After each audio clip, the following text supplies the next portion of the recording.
Mas bom, dando continuidade ao nosso curso de eletromagnetismo, vamos discutir um pouquinho, vamos introduzir um novo conceito, extremamente importante nesse nosso contexto de indução eletromagnética, que é exatamente o conceito da indutância. Na verdade, quando eu falo indutância, na verdade eu estou abarcando aqui dois conceitos, que, claro, possuem uma certa relação, a construção deles é muito próxima, que é o conceito de indutância mútua e autoindutância. Seguindo a mesma linha que eu tracei com vocês ao longo desse curso todo de eletromagnetismo, toda vez que a gente vai introduzir alguma nova grandeza, algum novo conceito em qualquer área da física, seja lá qual for, é sempre importante que a gente discuta um pouquinho as motivações para se definir aquela grandeza, certo? Isso porque ninguém define uma grandeza na física sem motivo.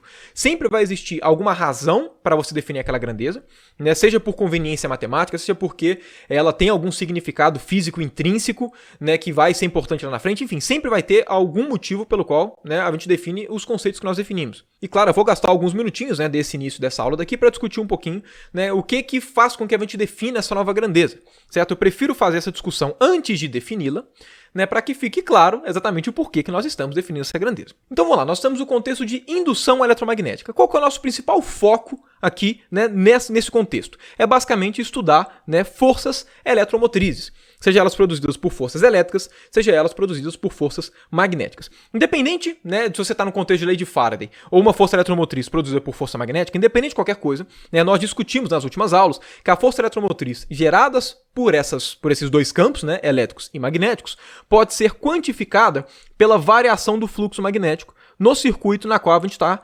calculando a nossa força eletromotriz. A partir disso, fica claro para a gente que qualquer conclusão que a gente for tirar nesse contexto de indução eletromagnética passa pela determinação de fluxos magnéticos. Como nós sabemos, o fluxo magnético ele depende de duas coisas. Ele depende do campo magnético e da geometria do problema. O que eu quero dizer quanto ao fluxo magnético depender da geometria do problema?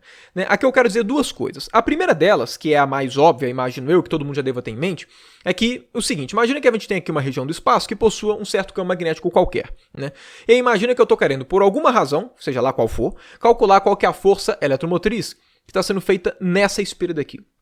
Okay? Obviamente, se eu tenho essa espira daqui e eu calculo a força eletromotriz, não necessariamente o valor vai dar o mesmo se eu pegar e calcular a força eletromotriz nessa espira daqui, certo? Por quê? Porque elas estão posicionadas de maneira diferente no espaço. Como essas espiras estão em regiões diferentes do espaço e o campo magnético depende dos pontos de espaço, pode ser que em uma das espiras o campo magnético ele seja todo perpendicular à área que ela delimita. Em compensação, na outra espira, pode ser que por alguma razão qualquer, o campo magnético ele nunca fure a área delimitada por essa espira. E aí aqui vai ter um fluxo diferente de zero, aqui vai ter um fluxo igual a zero, por exemplo. Além disso, deve ser claro para todo mundo que se eu pego essa espira daqui e eu dobro ela de tamanho, sei lá, se eu faço isso daqui, dobro ela de tamanho. A mesma espira, só que eu dobrei de tamanho. Ela vai estar ocupando uma região maior de espaço. Então o fluxo vai variar. Certo? Todos esses aspectos aqui que eu me refiro, tanto a posição da espira quanto ao tamanho dela, a forma dela, se ela é um círculo, se ela é um retângulo, em todos esses aspectos, eles influenciam no cálculo do fluxo magnético. Certo? Por quê? Porque, por definição, como é que a gente faz para calcular o fluxo magnético? Não é integral de BdA? Certo? Se é integral de BdA, obviamente, e aqui eu faço esse fluxo, eu faço essa integração na superfície delimitada pelo meu circuito, certo? Obviamente, nessa integração, pelo fato de ter o dA e pelo fato de ter essa superfície aqui de integração, obviamente isso faz com que a geometria do problema, a forma como essa espira se encontra no espaço, o formato dela de fato, influencie no cálculo do fluxo magnético. Eu acho que ninguém deve ter dúvida disso. Essa é a primeira coisa que eu me refiro ao fluxo magnético depender da geometria do problema. Agora, além disso, quando eu digo que o fluxo magnético depende da geometria, eu também estou dizendo que ele depende da geometria por uma segunda razão. E essa razão está embutida aqui, no campo magnético. Como assim?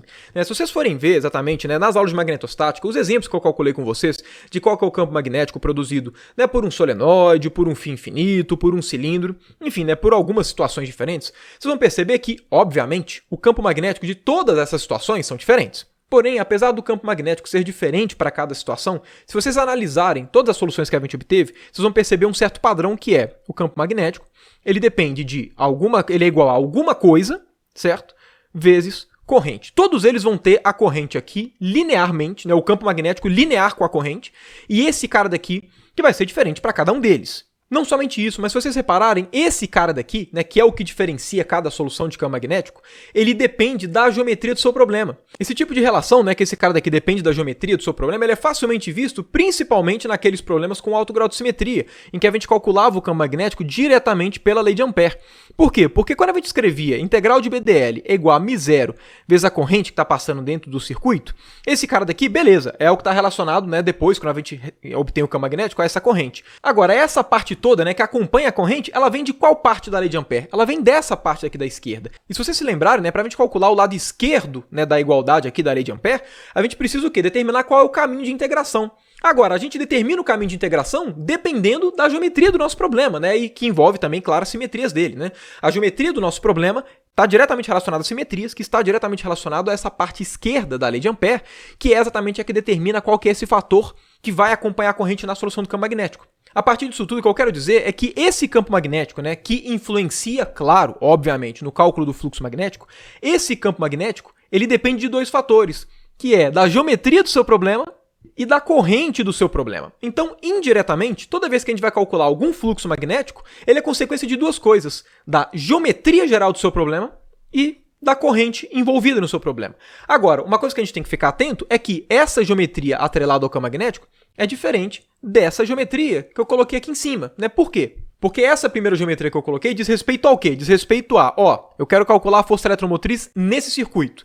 Essa primeira geometria diz respeito à geometria desse circuitinho que eu estou querendo calcular o fluxo magnético. Essa segunda geometria que eu coloquei, ela diz respeito ao quê? Ela diz respeito à geometria embutida no campo magnético que esse cara daqui está imerso. Dizendo em outras palavras, se existe campo magnético que produz fluxo nessa espira daqui, muito provavelmente, esse campo magnético que gera fluxo foi produzido por quem? Por alguma corrente, certo? Por exemplo, simbolizado aqui por essa espirazinha daqui. Se esse campo magnético que eu representei em vermelho, que gera fluxo nessa espira em verde, está sendo produzido, por exemplo, por essa espira em azul, que passa uma corrente I, nós podemos dizer que o fluxo magnético dessa espira em verde depende de duas coisas. Do quê? Da corrente que está passando pela espira que produz o campo magnético e da geometria tanto da espira que a gente está calculando o fluxo, quanto da geometria da espira que está gerando o campo magnético que produz o fluxo na espira em verde. Ou, em outras palavras também, esse fluxo magnético na espira em verde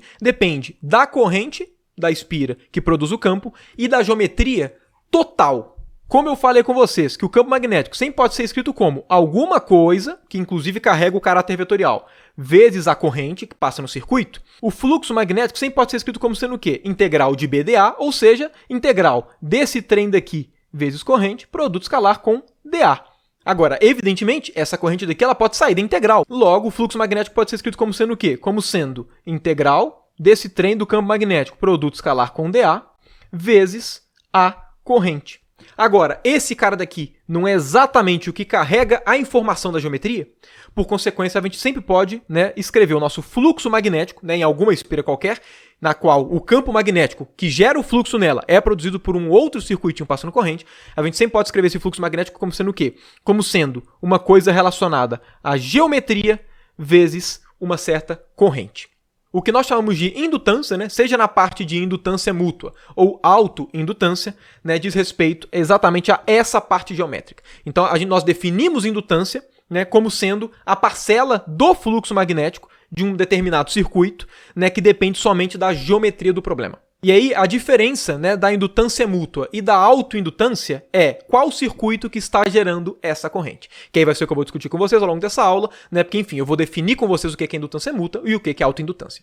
Mas, bom, dado tudo isso, vamos começar, então, né, definindo aqui o que nós chamamos da indutância mútua, certo? Como é que é a definição dela, propriamente dita, e como é que a gente faz para calculá-la, ok? A ideia de indução mútua é o seguinte, né, suponha aqui que nós temos duas espiras, ok?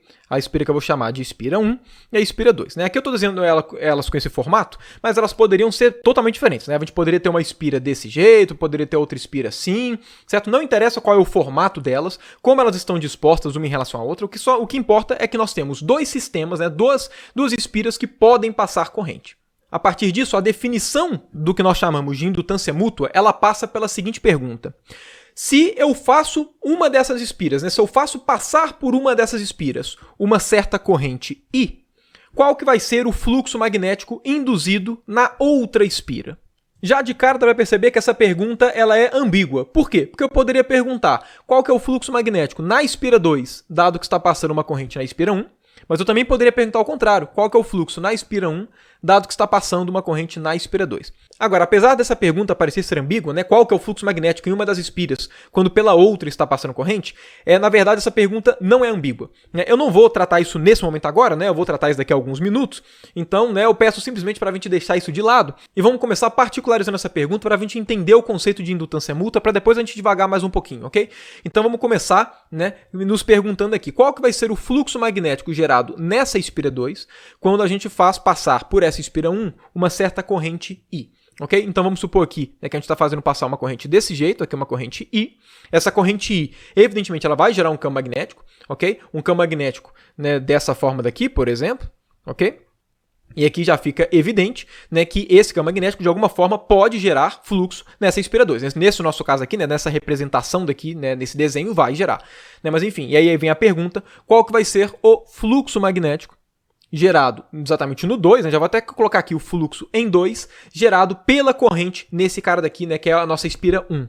Para calcular esse cara aqui no braço, né? Como é que a gente faria? Integral de B dA, certo? Diretamente. Com o único detalhe de que este B daqui é o B gerado pela espira 1, então vou colocar aqui B1, e esse dA é o elemento de área infinitesimal da espira 2, ok? Se eu tivesse feito a pergunta contrária, né? Qual que é o fluxo em 1 gerado por uma corrente em 2, aqui apareceria um B2 dA 1, ok? Aí simplesmente trocar esses índices. Para calcular esse fluxo, né, e por consequência, né, mostrar quem que é a indutância mútua, a gente precisa saber quem que é esse B1. Agora, né, esse cara daqui não é um circuito que está passando corrente, a gente pode escrever esse B1 em termos da lei de Biot-Savart, certo? A gente sabe, né, que a nossa lei de Biot-Savart ela é dada pelo quê? Por μ0 dividido por 4π vezes I, integral de dl produto vetorial com R chapéu dividido por R cursivo ao quadrado, certo? A gente deduziu isso antes, né? Aqui no caso, né, essa integral tem que ser, aqui eu vou colocar, né, aqui um fechado. Por quê? Porque aqui a gente está supondo, né, um circuito fechado. Um adendo importante, né, já prevendo futuras dúvidas, é conveniente realmente a gente colocar a lei de Biot-Savart nessa expressão, porque a lei de Biot-Savart só vale para correntes estacionárias. Então, se a gente coloca o B dado por lei de Biot-Savart, né, e desenvolve aqui, a gente vai escrever a expressão do fluxo magnético para situações em que a corrente foi estacionária. E nem sempre a corrente é estacionária, somente na magnetostática.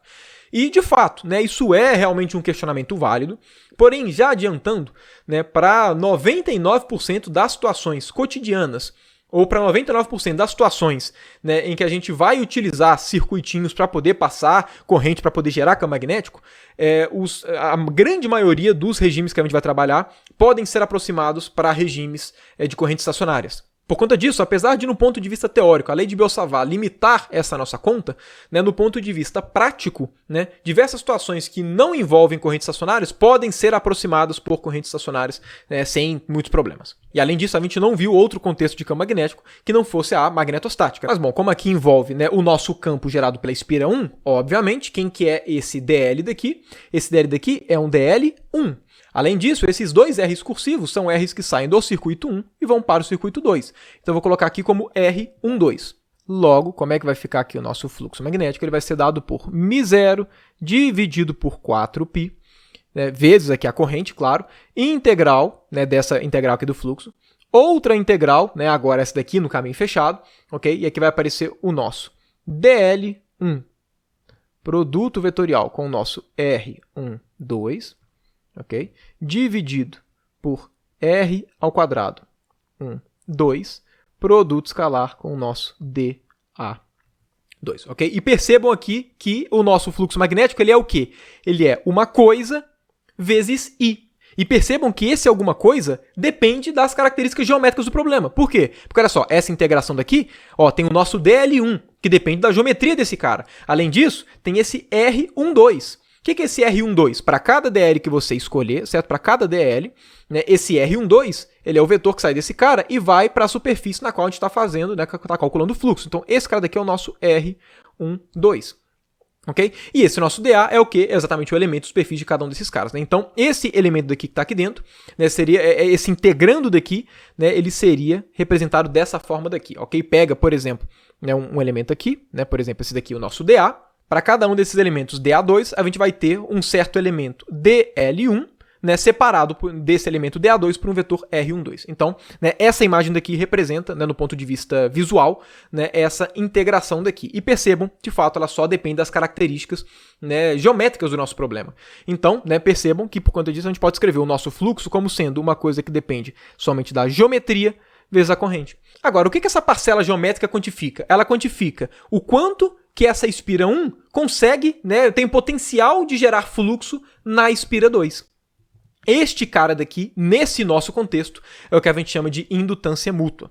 Nesse caso daqui, como eu estou calculando, né, exatamente qual que vai ser o fluxo gerado em 2 devido a 1, é exatamente o quanto 1 induz 2. Então a gente escreve esse cara como sendo M12 vezes a corrente. Aqui é muito comum, inclusive, né, ser colocado I1, só para deixar claro, né, que a corrente está sendo feita no circuito 1. Então, enfim, esse cara daqui, né, o significado físico é esse. Ele mede o quanto, né, que o circuito 1 induz de fluxo no circuito 2. Aqui eu reescrevi, né, só para deixar explícito qual que é a expressão do M12, e aqui eu deixei claro que essa primeira integral, que é exatamente a integral que veio aqui do fluxo, ela é integral, né, no circuito 2, né, e essa integral daqui, que é a integral de caminho fechado, né, é feita no circuito 1, porque envolve o campo magnético gerado, né, por esse cara. E se eu quisesse fazer a pergunta inversa, né, ou seja, quanto que esse circuito 2 induz de fluxo magnético, né, nesse circuito 1? Ou seja, qual que é a indutância mútua que 2 gera em 1, que seria equivalente a calcular o M21? A resposta já está aqui, certo? Basta inverter o 2 com 1.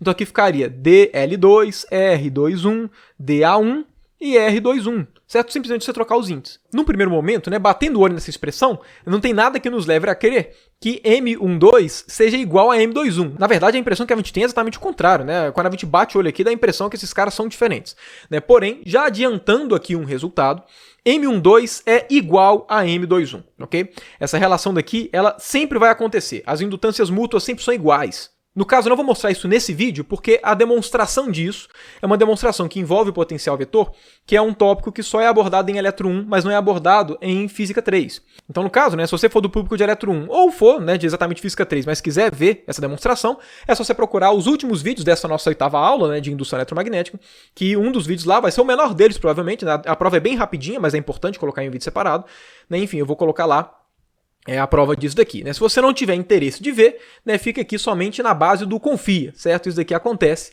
né? Mas enfim, para quem tiver interesse, ou quem for de Eletro 1, vai ter aula depois, né, ao final aqui, né, desse bloco de aulas de indução eletromagnética. Agora, já que a gente está no contexto exatamente de indução eletromagnética, a gente pode se perguntar, né, como é que a indutância mútua aparece na indução eletromagnética? Aqui é bem simples, né? Olha só, essa corrente daqui, ela gera campo magnético, que gera fluxo nesse cara. Inclusive, a gente definiu a indutância mútua, né, a partir, né, do nosso fluxo magnético.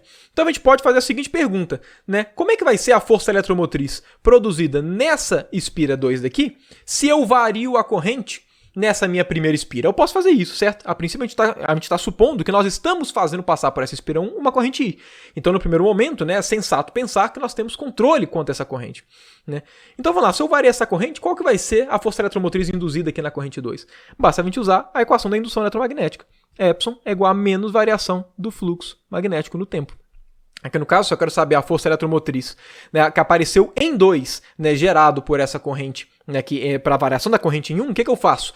Bom, a gente já sabe qual que é a expressão do fluxo, né? O fluxo não é indutância mútua vezes a corrente produzida em 1, certo? Então esse cara daqui vai ser o quê? Vai ser menos M12, né, que é um cara constante, só depende do aspecto geométrico, DI1 dt. Ou seja, uma outra forma, né, de você quantificar, né, a sua indutância mútua, né, que tem conveniências, né, experimentalmente falando, é o quê?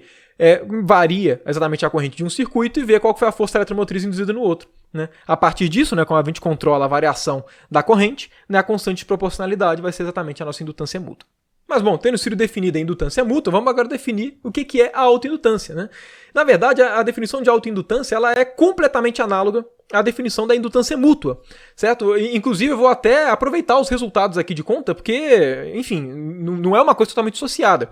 Qual que é a ideia da autoindutância? Quando a gente definiu a indutância mútua, o que a gente fez foi o seguinte: temos duas espiras e estamos passando corrente por uma dessas espiras.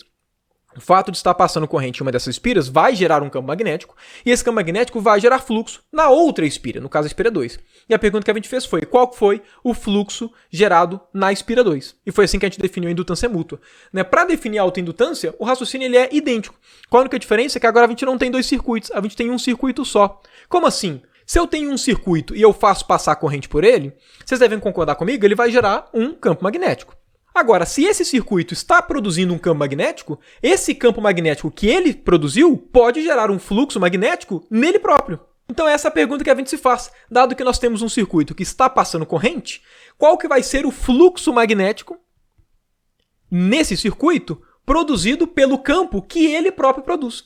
Aí aqui é exatamente a mesma ideia. Como é que a gente faz para quantificar fluxo? Integral de B produto escalar com dA. Qual que é a diferença desse caso da autoindutância para a da indutância mútua? Aqui a gente colocou o campo magnético produzido pela espira 1 e está calculando o fluxo em qual superfície? Né, na superfície 2. A única diferença é que aqui a gente vai colocar o campo magnético produzido por essa espira e vai colocar o elemento de área dessa própria espira. Por conta disso, perceba que o resultado aqui vai ser idêntico. Vai ser μ0 dividido por 4π vezes a corrente que está passando aqui. Ok? E aí, nesse DL1, produto vetorial com R cursivo 1, 2 e esse DA2, a única diferença é que a gente não vai precisar colocar nenhum índice.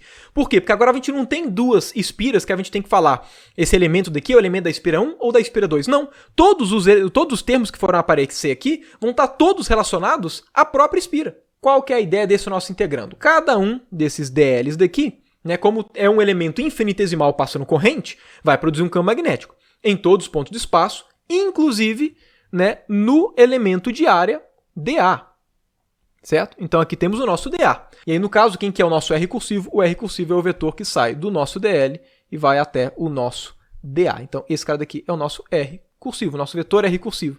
Então, na prática, o que a nossa integração, o que esse integrando aqui significa, está representado por esse desenho, certo? Como a gente vai ter que fazer uma integral de fluxo, então a gente vai ter que particionar essa nossa superfície daqui, né, delimitada, né, por esse circuito, em vários DAzinhos. Além disso, esse circuito daqui é composto de vários DLs, certo? Para cada DAzinho e para cada DL, existe um vetor R cursivo separando.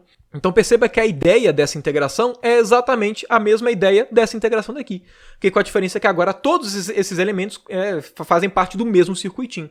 Mas percebam, né, que assim, né, claro, como a indutância mútua, o fluxo magnético aqui vai ser o quê? Vai ser igual a uma constante, né, que é uma característica geométrica. Por quê? Porque aqui só leva em conta, né, a parte geométrica do nosso problema, como essa espira está disposta no espaço, como é que ela é e tudo, vezes a corrente que está passando por ela.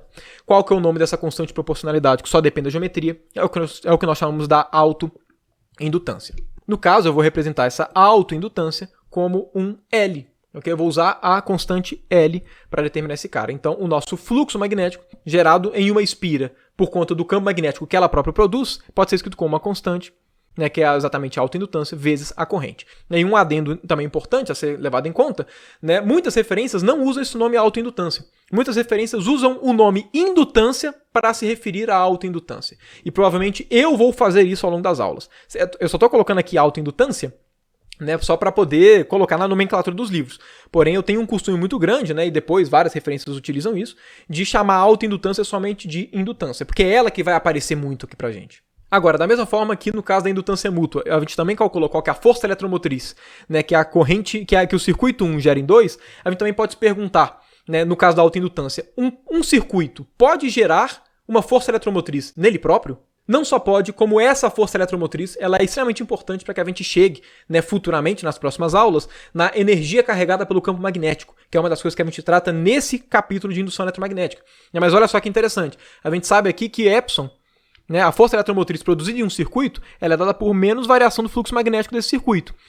Então perceba, se eu estou aqui passando, né, uma corrente I em um certo circuito, e eu vario essa corrente no tempo, perceba, eu vou estar variando o fluxo magnético nesse próprio circuito, porque o campo magnético que o circuito produz também gera fluxo nele próprio. Tendo em vista que o fluxo ele é a indutância vezes a corrente, quanto é que vai ser aqui a nossa força eletromotriz nesse nosso caso? Ela vai ser menos L dI dt. E esse resultado aqui, ele é extremamente importante, né? Extremamente importante. E esse sinal de menos aqui, né, dado pela lei de Lenz, nesse nosso, né, contexto, pode ser interpretado até, de certa forma, como uma ideia de inércia, né? O que aqui está falando para a gente é que, se eu aumento a corrente com o tempo, esse cara daqui vai ser positivo. E aí, por consequência, o epsilon vai ser negativo. Né? O que isso quer dizer? Significa que se eu aumento a corrente em um circuito qualquer, né? Se eu vou aumentando ela com o tempo, vai aparecer uma força eletromotriz negativa. Ou seja, vai aparecer algo que dificulta com que eu aumente essa corrente. Então existe uma inércia associada aos circuitos, que toda vez que eu aumento a corrente neles, eles próprios reagem, né, de forma contrária a isso, que é exatamente a lei de Lenz, mas nesse contexto pode ser pensado como um princípio, inclusive, de inércia, né, da forma de que um circuito sempre tende, digamos assim, a permanecer com a mesma corrente, certo? Qualquer variação aumentando ou diminuindo, ela tende a passar por uma inércia, né, por uma dificuldade. E essa dificuldade, inclusive, né, que vai medir para a gente, né, vai passar para a gente o parâmetro para que a gente consiga calcular qual que vai ser o campo, a energia do campo magnético. Porque se eu aumento essa corrente, eu estou aumentando o campo magnético que essa espira produz. E para aumentar o campo magnético que ela produz, eu tenho que gastar energia, porque vai aparecer uma força eletromotriz contrária exatamente ao processo de eu estar aumentando a corrente. Né? Então significa que eu estou gastando energia para aumentar a corrente, e essa energia, como a gente vai ver, vai estar acumulada em forma de campo magnético. Mas enfim, espero que tenha ficado entendível, né? Tenha ficado claro esses conceitos de autoindutância e indutância mútua. E no caso, né, eu volto no contexto de indutância mútua nas aulas do final, né, desse nosso bloco de indução eletromagnética, para que eu mostre, né, para que eu possa mostrar para vocês que a indutância mútua de 1 para 2 é igual a de 2 para 1.